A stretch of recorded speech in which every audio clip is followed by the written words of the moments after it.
C Joseph Vijay எனும் நான்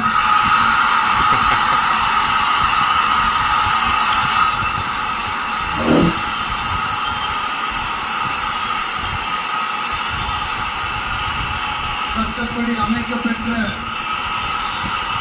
இந்திய அரசியல் அமைப்பின்பால் உண்மையான நம்பிக்கையும் மாறா பற்றும் கொண்டிருப்பேன் என்றும்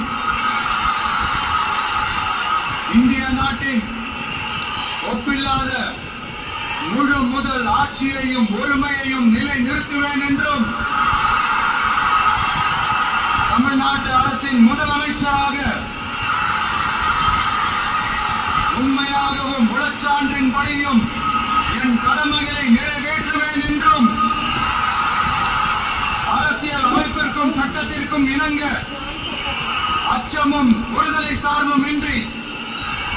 விருப்பு வெறுப்பை விலக்கி